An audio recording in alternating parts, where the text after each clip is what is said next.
Thank you, Okay. everybody there. Yeah. Yeah. Thanks, everyone. It just goes to show working together, we can make it work. So welcome again. I am Elaine Robbins Harris. And so today I'm providing an overview for you on the diversity and inclusion workshop that Directions Training will be offering. And I want to start with focusing on developing and sustaining an inclusive company culture. And so what I'd like for you to do as I begin this is to just think about the culture of your organization. You know, what is the culture like? And as I'm moving through this, just kind of think about if you want to make some comments in chat, that's fine. But keep in mind that culture is the collection of values, the expectations and practices that guide and inform the actions of all team members. And as we know, those values and expectations, they're not written out. They come to be and everybody understands what they are because they shape the culture of the organization. And so a healthy culture, though, fosters team connection, collaboration, trust, productivity, and achievement of objectives. In that culture, everyone feels acknowledged, respected, appreciated, and heard. So again, I want you to keep thinking about your culture. If you feel like this is what's going on, if you'd like to see more of this.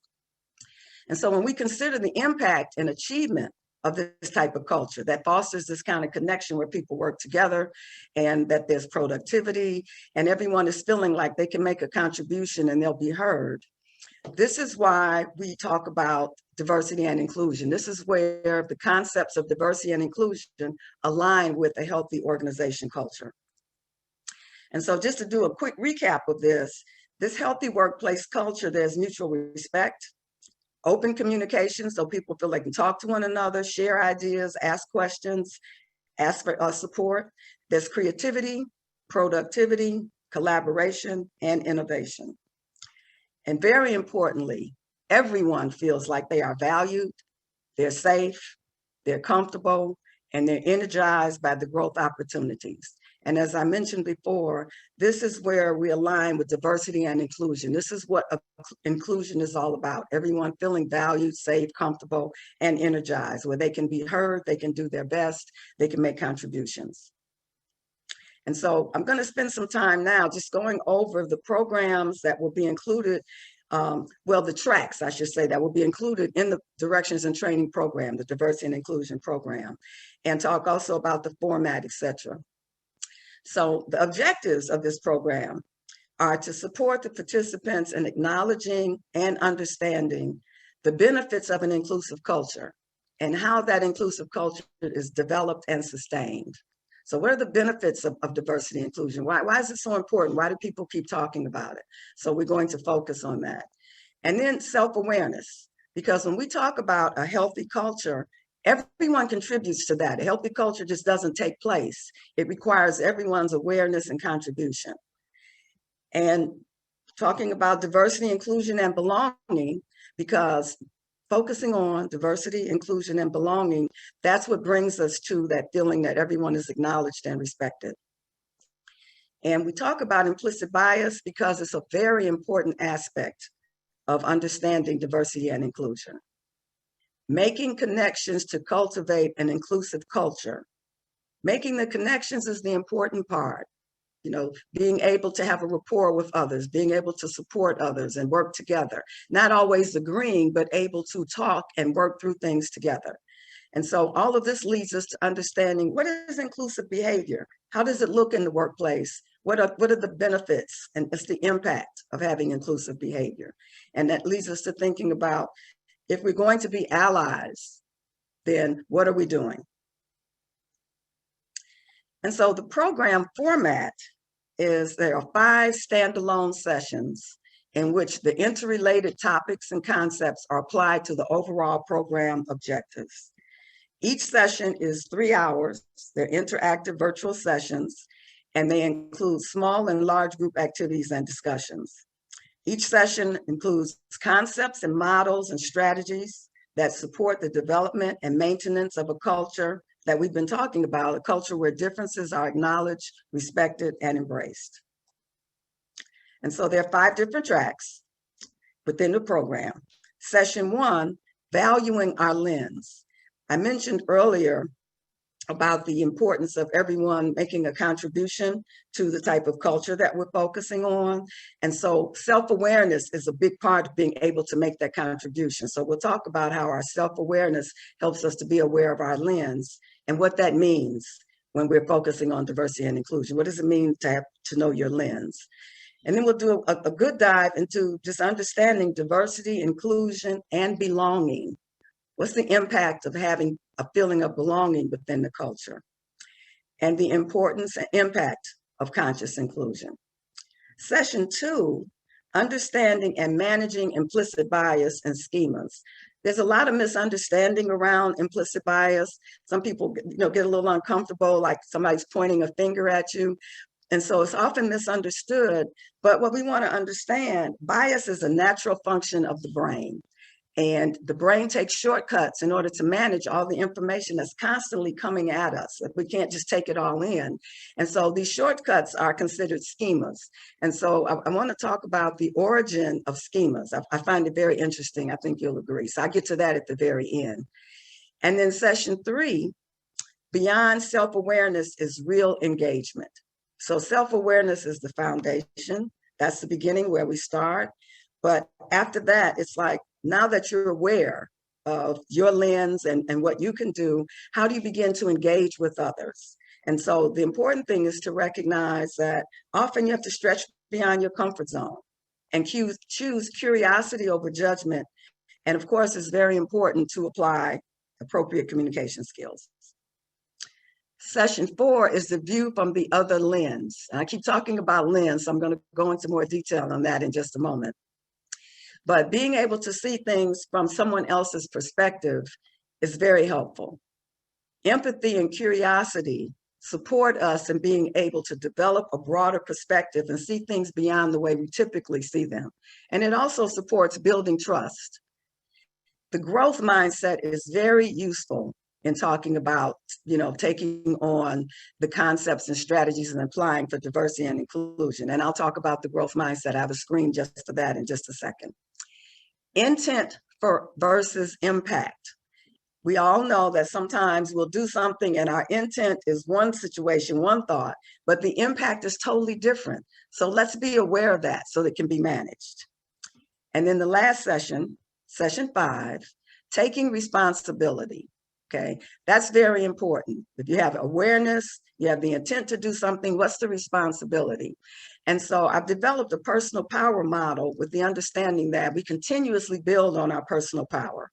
And so, in applying it to diversity and inclusion, you look at what are your strengths, your experience, your knowledge that you can take into a situation, and how do you use what you have and apply it to the situation to have a real impact on creating a culture that values inclusiveness. And once you do that, then that's an additional asset that's increasing or enhancing your personal power. So we'll talk about that. And then being an ally, recognizing inclusive behaviors, supporting others and being inclusive, and your sphere of influence.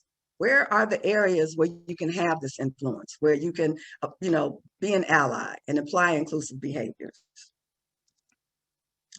So continuing with the format, every participant receives a program handbook, and the handbook provides an overview of the presented concepts and models.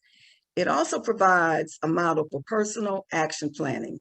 And during the session, participants are given the time to add to the personal action plan, their own personal action plan, based upon the concepts and models that have been presented, as well as the discussion that's taken place.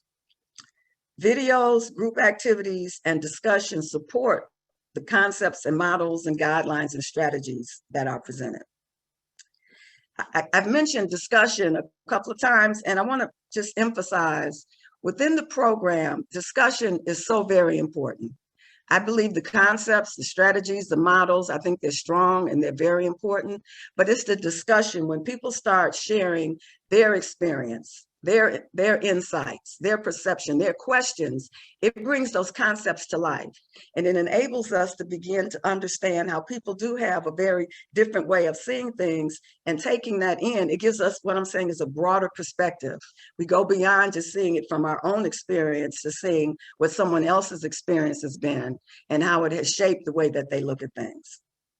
And so, considering that discussion is such an important part of the program, I set these guidelines to reinforce that this is an environment where we can discuss and support one another and hear one another. It's important to understand that we share our insights, our perceptions, we listen to one another so that we can learn. And so in order to do that, consider these kind of premises or guidelines that I suggest that support that type of discussion. Diversity is a strength. We are each unique, and we comprise a diverse set of experiences, opinions, and perspectives. But because of that, there's a wisdom in the group that's greater than just one perspective. And so we have to consider bias when we're discussing diversity and inclusion, because it's universal and it has a powerful influence on everyone. But as we'll talk about later, bias exists, but recognizing our bias enables us to manage it. Respectful dialogue allows the group to manage disagreements. There may be disagreements because there are differences, but we are embracing differences and recognizing them as a strength. So disagreements are done with respect, just like we want to see in a healthy culture. There are no easy answers when you're dealing with differences. It's just something that you continuously manage and work through, and you're open to listening and learning. But self-awareness is the key to effective engagement.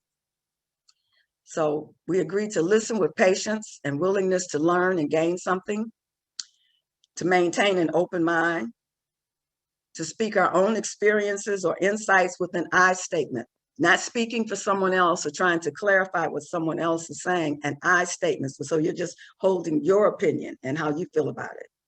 And then assuming goodwill. Sometimes we feel like someone is saying something that is insulting or difficult to hear, but let's assume goodwill and work through it if that becomes an issue. And then be fully present. For example, turn off cell phones. And so I mentioned earlier that growth mindset is part of, I believe it's session 3 or session 4, because it does support diversity and inclusion. And it also kind of backs up what I was just saying about share, listen, and learn. It's very important to be open to different perspectives and ideas. And we know that's what the growth mindset is about. Growth mindset is saying that we are continuously learning, that situations, opportunities, challenges, setbacks, failure, mistakes give us an opportunity to learn. They don't define us. They're part of the learning. And so when we're in diversity and inclusion workshops, if things are challenging or not understood, we understand here's an opportunity to learn. And so we're open to the different perspectives and ideas with a willingness to develop a broader perspective. Willingness is key here. And it's a personal commitment. No one can do it for you. And then there's engagement, which comes in the form at this point of the discussion and the personal action plan. So today, I got to work it into 30 minutes, which I've used up some of it already, but I just want to go into why diversity and inclusion are important, the benefit of diversity and inclusion. Inclusive culture is shaped and strengthened by effort and contribution of all employees. As I said before, a healthy culture doesn't just happen. Diversity and inclusion don't just happen.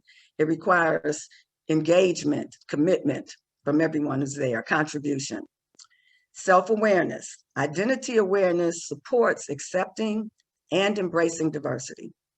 Diversity and inclusion and belonging, the benefits and the impact, and then implicit bias. So our awareness, our intention, our engagement drives the outcomes and the benefit for you in spending your valuable time and doing the program. I start with self-awareness because when we're looking at a healthy culture, it requires a contribution from everyone.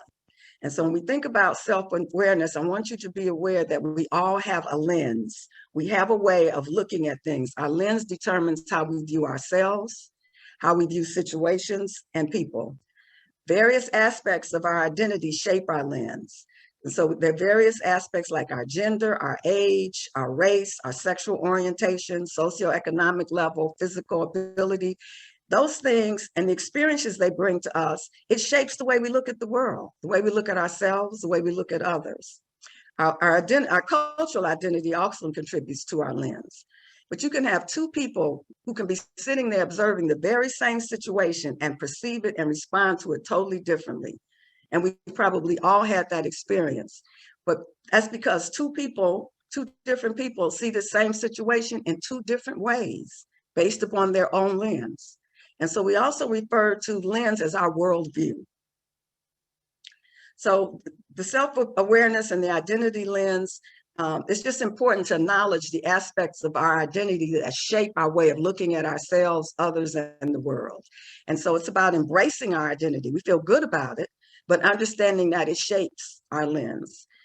And so our identifiers, some of the things that we use to identify ourselves, they may fuel an unconscious bias to others who have an opposing or a different identifier on that same realm.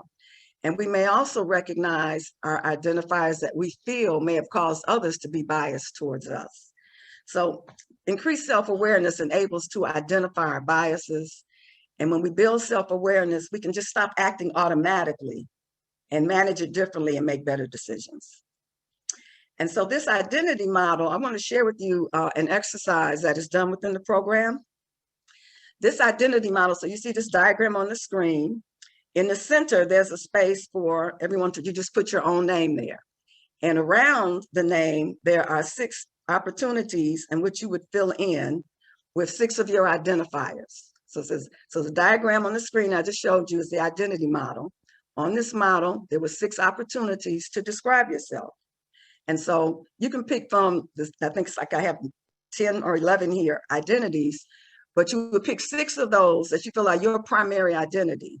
And so, for example, for myself, I might say Christian, Black, baby boomer, heterosexual, professional. You know, that's my identity. That has shaped my experience and how I see the world. These aspects of identity shape your lens and how you see the world. But what I want you to consider here, as I said before, your identity may be very different than someone that you meet or with whom you're working or someone you have to train or a client or any number of things. And so 2 people can be in the same situation and see things very differently. And I'll just share a couple of examples with you. Think, for example, 2 people in the office. And so perhaps you have a heterosexual married man, and he's invited to the company picnic, and they say, bring your spouse. He may feel very comfortable. He's looking forward to bringing his spouse to meet his friends. But you may have a gay married man, and he wants to bring his spouse, but he's not sure he can be comfortable with that, okay? Or you may have a millennial and a baby boomer working side by side. I've had a lot of that experience. And the millennial and the baby boomer may see new policies and practices very differently. Or they may see the installation of a new technology system that manages, where you record project management. They just see it very differently because it's a different lens. I love this quote because I think it just sums it up so accurately. We think we see the world as it is, when in fact, we see the world we are, because we're seeing it through our lens and our experience. So it's just important for us to consider looking at issues through a different lens, valuing dissimilar principles and drawing diverse conclusions. It doesn't always have to come from the lens you've always used. Try looking at it in a different way. This different view can yield a different and innovative solution that incorporates diversity of thought. Doing this demonstrates respect for diverse thought and ideas, and it supports the development of diverse perspective. And that's what I always say, let's focus on just having a broader perspective, seeing things in a different way. Now, the point here that's very important is that, you know, there's typically a comfort level with people who have a similar identity. Think about it. You know, we just tend to, the conversations are easier. It's just very comfortable. Somebody has a lens and an identity that's very similar to your own. But this is the important part of discussing diversity and inclusion, because awareness of our comfort with those who are similar, that's what demonstrates the importance of discussing diversity and inclusion. And so I'm going to skip this because I can see that my time is kind of limited here. So diversity and inclusion.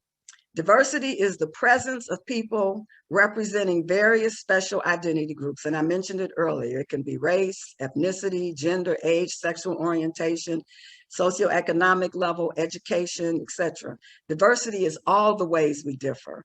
I remember there was a time when people thought diversity was just about race and gender, but it's not. It's all these other different dimensions that shape our identity. Inclusion is that when all of these individuals who represent different dimensions of diversity, all these differences, they're treated fairly and respectfully, and they have equal access to opportunities and resources. They're in a healthy culture where everyone feels welcomed, respected, supported, and valued. And so it's about embracing differences. And I think it's important to just say something about that. Differences can be amplified as a means of divisiveness when people are not embracing differences. And we're seeing that so much in our society today. It's like us versus them. There's this polarity instead of people coming together. But embracing difference aligns with developing and sustaining a culture where people do respect differences and they are encouraging others to speak. Acknowledgement and appreciation foster engagement, achievement, learning, and development. Those are the things that lead to productivity at work. And that's what we want to see in our culture. So embracing diversity involves observing and critically reflecting on our own attitude and behavior. We can't make a contribution until we've checked ourselves, our interactions with others, and also the responses and reactions of others. And so when we're taking that kind of temperature to see, how am I doing? Reflect on your attitude, your behavior, but you want to see, how are people responding to me?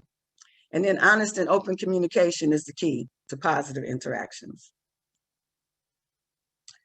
Benefits of diversity, talent, skills, and experiences, when you bring those together, it creates innovation.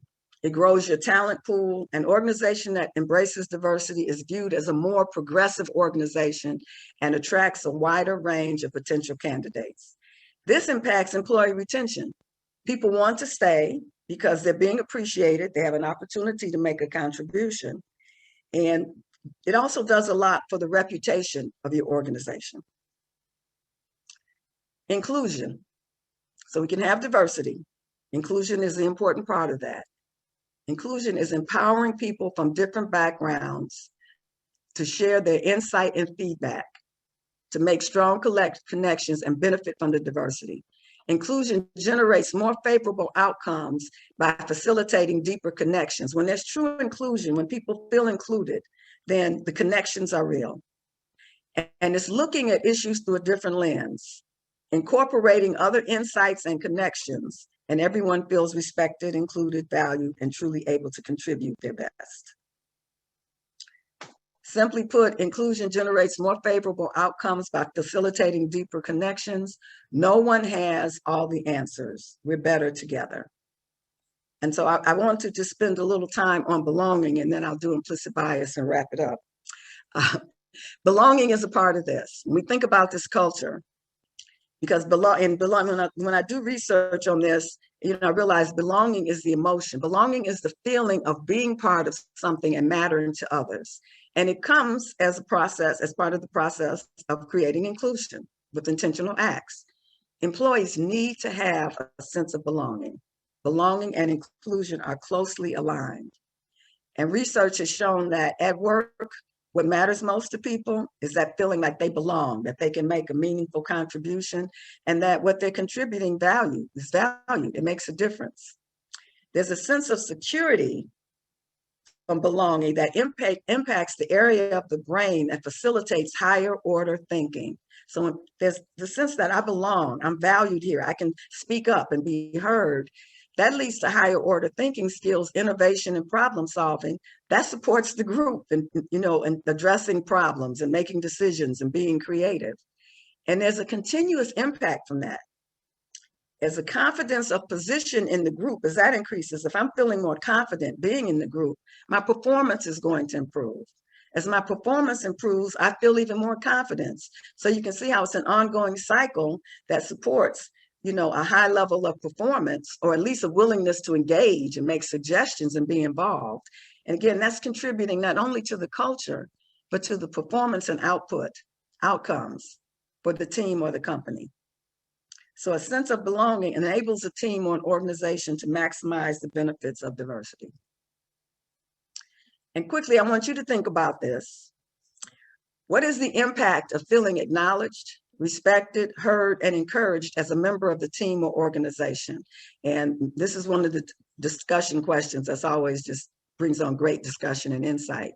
And looking at the other side, what is the impact of not feeling acknowledged, respected, heard, and encouraged as a member of the team? Who has the responsibility of contributing to a culture that makes all employees feel acknowledged, respected, heard, and encouraged? We all do. Healthy culture doesn't just happen. Inclusion doesn't just happen. It requires everyone's intention and contribution. And so another great discussion that comes out of this particular concept and content, is there a difference between fitting in and belonging? What is the difference between fitting in and belonging? So just to sum up this part, the benefits of diversity delivers on its full potential when it exists in a genuinely inclusive environment. And so just to go to bias and implicit bias, bias is a preference for or against one thing, person, or group. Implicit bias is an unconsciously held set of associations about a social group. And unconsciously held is a very important part of that, because we look at this because it is unconscious. If you can make the unconscious conscious and start to be aware of it, you can manage it differently. So exploring bias enables us to bring the unconsciousness to consciousness so that we can improve the quality of our decisions and relationships. Once we bring the unconscious forward and name it, we can also analyze it. And so just to go over in a quick fashion, how implicit bias comes about. Unconscious bias is also called implicit bias. It arises from our brain's capacity problem. We take in an astonishing 11 million pieces of information each second. It's just all kind of confirmation coming at us, sights, sounds, vision, smells, just everything is buzzing around us. But we can consciously process only about 40 of those bits. So to handle the gap between that 40 and that 11 million, our brains build shortcuts to make sense of this fire hose of information. Research has shown that unconscious biases, and I mentioned this before, around gender, race, job, function, age, or generation, socioeconomic status, etc., that we have those biases, and they can have a significant negative impact. So again, we're looking, the human brain takes in 11 million pieces of information any 1 minute. We are consciously aware of only 40. Where does implicit bias come from? Our brains have evolved to take cognitive shortcuts. It would be too much if we were trying to imagine all those millions of bits of information at one moment. These shortcuts help our brains automatically and subconsciously process information. So things are being processed we're not even aware of. And our brains use schemas to facilitate this process. And I'm going to show a very short video on schemas as we wrap up. Schemas, they're templates of knowledge that help us to organize specific examples into broad categories. And it's like, once you put something into a broad category, it's like, okay, I know how I deal with this. So here is the brief video. Okay.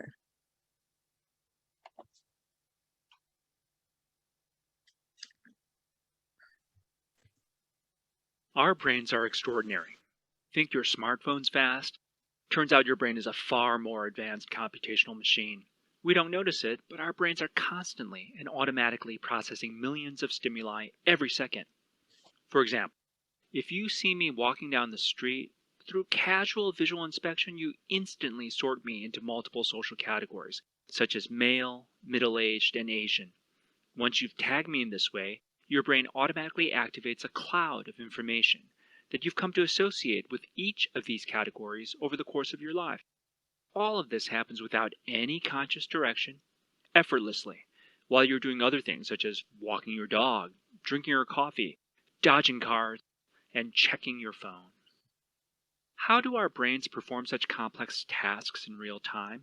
We can't possibly attend to each bit of data individually. Instead, we make sense of this fire hose of information by chunking our world through mental schemas. Schemas are templates of knowledge that sort specific examples into broader categories. Think of a chair. When you enter a room and see something with a flat surface, a back, and some legs, you just know it's a chair. And in the instant that you've categorized that thing as a chair, you know how to interact with it. Even if you've never seen this particular chair before, you know exactly what it is and exactly what to do. You sit. Unless something goes wrong, schemas are activated through automatic mental processes, or cognitions that occur outside of our conscious awareness and largely beyond our control. In this sense, they are implicit cognitions. They are also absolutely essential. Without these mental shortcuts, we'd never be able to navigate the world around us, at least not without expending all of our mental resources figuring out where to sit. For this reason, automatic mental processes, such as schemas, should generally be celebrated. It's a neat feature about our brains. Without them, we'd have no chance.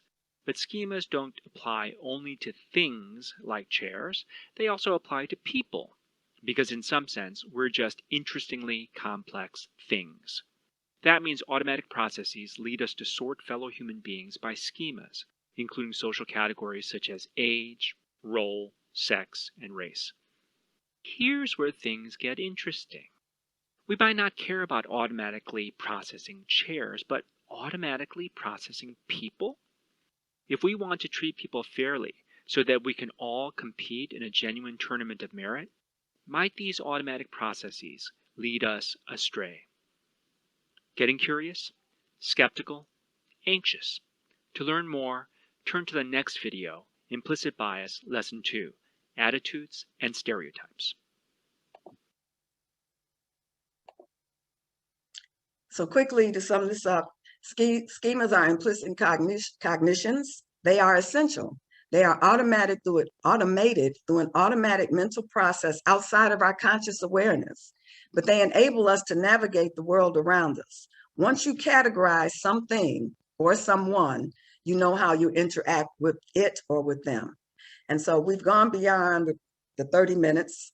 I just thank you for your attention here, and I'm going to turn it back over to Will so that we can see if you have any questions. But thank you very much for being here, and I hope I have an opportunity to see you and your team and interact around some of these concepts or all of these concepts in our workshops.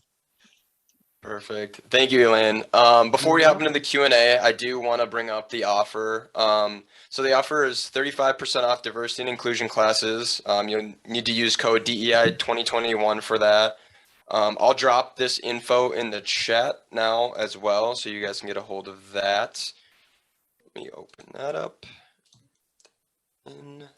And then for this, you'll need to contact your account executive directly, or we do have our sales main email. I'll also drop that in the chat now as well. And now I'll take a look at some of the questions that have come up. Thanks, I got a couple direct chats here. How do you suggest bringing up company training about these topics to our management? Okay, how do I suggest? Well, you know, I mentioned culture because culture has such an impact on outcomes. And I think sometimes people are hesitant with diversity and inclusion because I guess they think it's a beat somebody up session. But if you talk about it being a session where people have an opportunity to talk about how focusing on diversity supports positive culture and positive outcomes, that can help to have a different way of thinking about it. I hope that helps. Okay. Awesome. I got another one in the Q&A. This is more webinar related. Looks like a question about the PowerPoint. We won't have the PowerPoint available for download, but we will have a recording of this webinar session up on our website. I'll drop a link to that in the chat here in a moment to give you guys access. Let me take a look at Please join a class and then you'll have access to the PowerPoint. There you go. That too as well. That was an insane promotion. Okay, go on. Yeah, but give the plug, Elaine. That's totally fine. Okay. Another one we have here is, have you seen a genuine culture shift in organizations who have implemented this training? And how long does that typically take? You know, I hear about, because a lot of times people come back and talk to me about, shifts that are taking place. And it's definitely going to vary based on where they start. But people do come back and talk to me about that, we're seeing some differences. Again, it's not automatic because our identities and our perceptions are very ingrained, and they're so ingrained we don't even think about it. But I definitely do hear people coming back to say they see a difference, but it's gradual, can be very gradual. Not always, but sometimes gradual. Okay, so another one we have, so how do companies stay on top of cultural shifts then, rather than going back to, what they originally had before? So I guess staying on top of it. Yeah, one thing is that because they understand that diversity and inclusion is a journey, that they continue to have workshops, and I have worked with people who do discussions. They'll bring people together for discussions around the concepts that are presented, just to keep it fresh and to apply it to what's going on. So it's not just learning some concepts and frameworks, but how does it look in your culture and your team? And that's why I do the personal action plan. What did you apply? One thing did you think was important? You applied it. What happened? Okay. What did you learn? How would you do this differently? Or how did you benefit from this? And so you have to just kind of keep it going, even if it's in small meetings and small sessions. Okay, and then a couple more here. Do you suggest having smaller training for management teams or each department, or just an entire organization as a whole? I like doing programs where you have just the management in, because sometimes when you have the employees in with management, and of course, again, it's going to depend on the culture, but sometimes employees are not as willing to engage as much. And I think when you have the managers first, then it becomes a top down. Mhm. They have, established that we believe in this, we're doing it, and they can start to practice some of the things that are presented. And when people come in, they say, well, I heard so-and-so talking about this, or they said we were going to do this. So I think that's a positive way to do it. Now, if you already have a group where managers and employees have a great rapport, then maybe you want to bring them together. But having the managers done separately can also really work. Okay, yeah, that makes sense. I agree with that. Thanks, Will. I have one coming directly from me, actually. Are there any resources that I can follow, or any social media blogs or anything like that, or channels that I could follow? That's such a great question. I do just different research. So what I will do is I will just, Franklin Covey has, things on their site. Like I took a video that they had done, and I didn't get a chance because in 30 minutes you can't do everything. But Franklin Covey is good. And so let me think about that, Will, and I'll send it to you, and then you can send it to your clients. Okay, it's just nothing is coming to mind automatically. Let me do a little research and send you what I've used or what I've discovered, because there are some that are helpful. I'm always online looking, but I just don't, once I get the information, I move on to someone else. Absolutely. Yeah, we'll have a follow-up email going out to everybody, so I'll connect with you on that, and then I can include that as part of the resources during that. That's perfect, Will. Okay. It looks like that's it for the Q&A. If anybody else has anything they want to add in, feel free to shoot that in the chat now, while I close up here. I just want to thank everybody for joining us today. And, like we mentioned, please do take advantage of the promo. And I'll get a follow-up email out to everybody that attended today. So all that information will be included in that as well. So again, thank you for joining us, and have a great rest of your week. Yeah, thank you for joining us. Hope to see you in the future. Okay.